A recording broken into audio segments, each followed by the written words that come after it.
Garden प्रेमियों, आइए आज एक ऐसे फल से मिलते हैं जो हमारी बगीचे का एक बहुत ही महत्वपूर्ण फल है। आप सभी उससे परिचित हैं, आंवला। आंवला दो प्रकार के हैं। एक आंवला जो सभी लोग देखते हैं, जिसका विभिन्न रूपों में लोग उपयोग करते आए हैं, और एक और आंवला है जिसको हम लोग भुई आंवला कहते हैं। तो आज दोस्तों हम इसी पर चर्चा करेंगे। आंवला को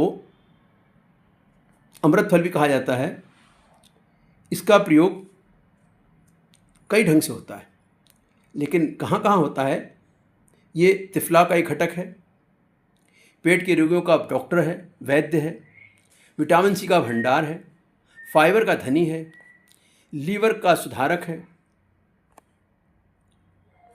रोग प्रतिरोधक क्षमता बढ़ाने का काम करता है, एंटीऑक्सीडेंट है, त्वचा और बालों के लिए बहुत ही लाभदायक है, आयुर्वेद में के औषधियों में उपयोग में लाया जाता है, पांचों स्वादों से भरा हुआ है, एक रसायन है, त्रिगुण दोष, कफ, पित्त, वायु में भी इसका बहुत बड़ा योगदान है रोकने में, मधुमेह में मददगार है, बैड कोलेस्ट्रॉल को कम करता है, डिटॉक्सीफायर है, वजन कम करने में उपयोगी है।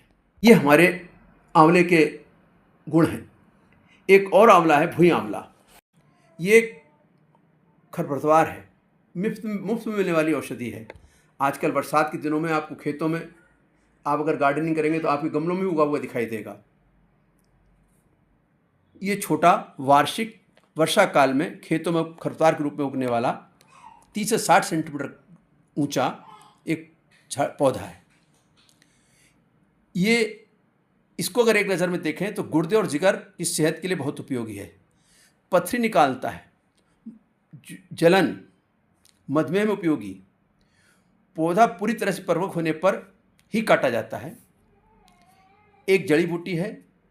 घाव सुखाने में इसका प्रयोग किया जाता है, घाव जल्दी भरने में इसका प्रयोग किया जाता है, सांस की बीमारी में इसका प्रयोग किया जाता है, खुजली में, मासिक धर्म उपयोगी, पंचांग प्रणाली, पत्ते, जड़, फल, फूल सब इसका उपयोग में लाया जाता है। इसीलिए कहा जाता